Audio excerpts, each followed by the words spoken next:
무권리자의 처분 행위에 대해 권리자가 추인하는 경우 무권 대리에 대해 본인이 추인한 경우와 같게 취급할 수 있는지. 즉 지금 보시면 무권 대리에 대해서 본인이 추인한 경우, 이 경우는 민법에 조문이 있죠. 민법 130조 그리고 133조를 참고해 보시면 될 것 같은데, 무권리자의 처분행위, 무권리자의 처분행위에 대해서 추인하는 경우는, 이 경우는 규정이 없단 말이에요. 따라서 이런 상황이 발생했을 때 이를 조문들을 여기다가 유추 적용할 수 있냐가 문제가 된 사안이에요. 사실관계 자체는 복잡하지 않은데 일단 결론부터 확실하게 숙지를 해 두시면 좋을 것 같네요. 기초적인 사실관계를 보시면, 이제 원고는 소외 1위 모친으로서 평택시 이 사건 토지, 원고가 이제 토지 소유자네요. 소외 1이 있고, 그러면 여기 보시면 소외 1이 있고, 그리고 원고가 있네요. 그리고 원고는 지금 토지 소유자인데, 소외 1은 피고 조합에 입사해서, 피고가 있는데 지금 조합이네요. 피고가 있는데 얘는 조합이고 지금 근무를 하는 것 같네요. 그리고 소외 2가 이제 있는데, 소외 2와 소외 1은 친구 사이로 입사해서 지점장을 근무하다가 퇴사를 했네요. 결과적으로는. 아무튼 소외 2도 있는데, 이 소외 2도 이제 근무를 했던 것이죠. 그런데 소외 2와 소외 1은 공모해서 원고 명의, 대출거래 약정서, 근저당권 설정 계약서 등을 위조하고 행사해가지고 토지에 관하여 근저당권 설정 등기를 피고 앞으로 해줬네요. 즉, 이 토지에 대해서 지금 을구를 보시면 이렇게 할까요? 1번 피고 근저당권 해줬네요. 제1 근저당권 설정 등기를 하고 2억 3천만 원을 대출받았다. 그리고 나서 이제 원고가, 엄마죠, 아들과 아들 친구를 이제 사기 등으로 고소를 했네요. 그래서 유죄 판결을 받았다. 그리고 나서 이제 제1 근저당권 설정 등기가 된 후 2012년 5월 21일 원고한테 등기 완료 통지가 되었네요. 그럼 이제 원고가 알았겠죠. 내가 하지 않았던 어떤 일이 발생했다는 것을. 그러면 요거를 지금 사실관계를 복사를 해서 그 다음으로 넘겨 볼게요. 보시면 피고는 지금 조합이죠. 채권자죠. 채권자는 이 1 근저당권 설정 등기, 요거죠. 요거에 대한 이자가 이제 연체가 되니까 어떻게 하겠어요? 지금 원고가 채무자잖아요. 피고가 채권자고, 당연히 이제 너 이거 안 갚으면은 임의경미에 붙이겠다 이렇게 얘기를 하겠죠. 그래서 이자 납입이 연체되자 기한이익 상실과 통지를 하고, 그럼에도 불구하고 연체가 계속되니까 이자 납입을 독촉하고 임의경매 시정 예정 통지를 이제 하니까 이제 또 원고가 이거를 직접 수령을 했죠. 그럼 이제 날라갈 수도 있겠구나, 이거를 이제 원고가 알았겠죠. 그리고 나서 원고가 이제 피고한테 이제 간 거예요. 해서 제2 근저당권을 설정을 해준 거죠. 피고 앞으로. 그러면은 원고가 지금 피고 근저당권 설정을 해주면서 돈을 또 빌린 거예요. 돈을. 그럼 이 돈으로 요 이자를 납부를 한 거죠. 피담보 제1 근저당권 피담보 대출금이 이자를 납부했다. 지금 이런 상황인 거예요. 그러면은 원고가 이 이자를 납부한 행위가 이제 어떻게 평가가 될 것인가, 그게 이제 중요한 것인데, 보시면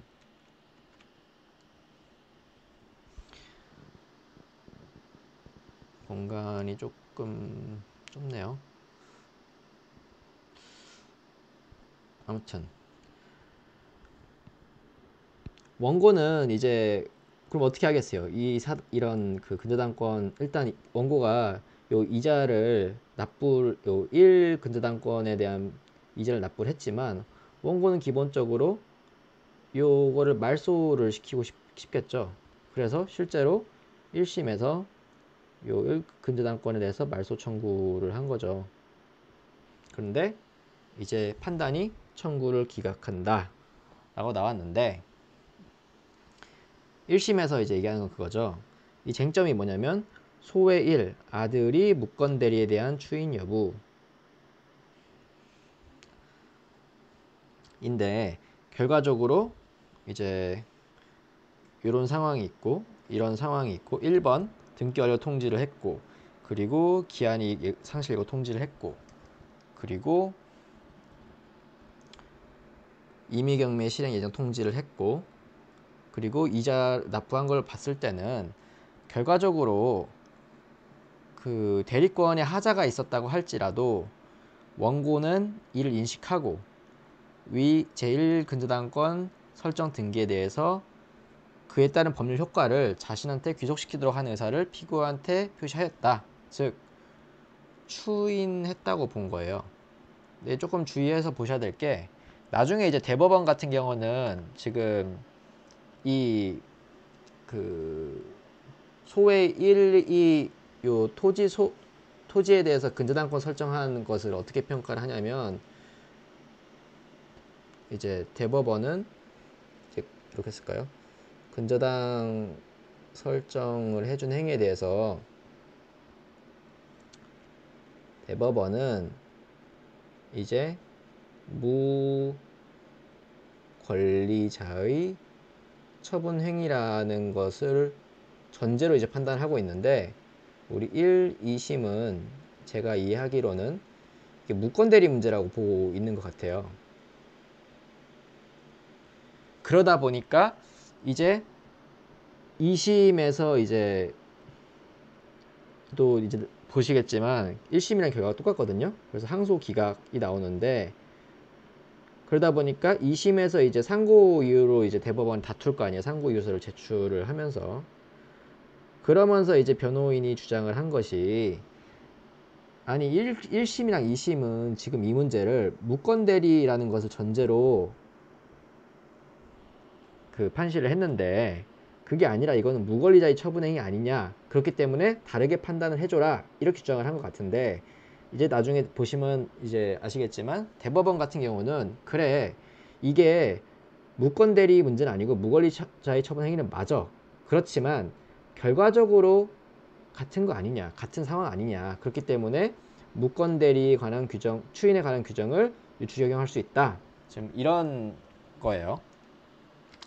사실관계 자체는 복잡하지 않은데, 이제 2심도 보시면 2심 같은 경우는 좀 특이한 점이, 제 생각에는 뭐 주의적 청구 같은 경우는 이유가 없다라고 했는데 1심과 같죠. 결과적으로는 이제 원고가 추인을 했다는 거죠.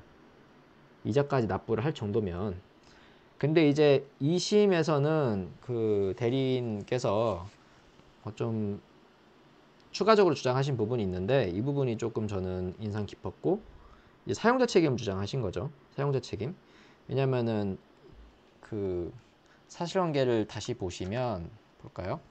여기 소의 2가 공모해서 이제 근저당권 설정하게 된 것인데, 보시면 지금 그럼 피고는 요 소의 2가 한 어떤 불법 행위에 대해서 사용자 책임을 진다는 거예요. 이 원고 측 주장은. 그리고 그 사용자 책임의 이제 손해액이 진다고 가정했을 때, 그 액이 요 1근저당권이 피담보 채무액이라는 것이죠. 그렇기 때문에 그걸 빼면은 말소가 돼야 된다. 제1근저당권이 그런 취지의 주장이었는데 이제 2심은 그거죠. 원고가 이제 추인을 했기 때문에 불법행위 자체가 아니기 때문에 이유가 없다 해서 날리긴 했습니다. 하지만 주장 자체는 뭐 의미 있지 않았나 생각이 들고, 그래서 이제 대법원 이제 판단을 보시면 뭐 1, 2심이랑 결과적으로는 똑같아요. 근데 아까 말씀드린 것처럼 원심이 판단은 그러니까 이제 2심이죠. 1심도 똑같아요. 1심도 무권리자의 처분에 대한 추인을 무권 대리인의 추인으로 잘못 파악한 것이지만 결과적으로는 이 원심이 결론을 받아들이겠다 이 말인 거예요. 그렇기 때문에 뭐 결론이 뒤집어진 건 아니고, 판결 요지를 그럼 마지막으로 읽어봅시다.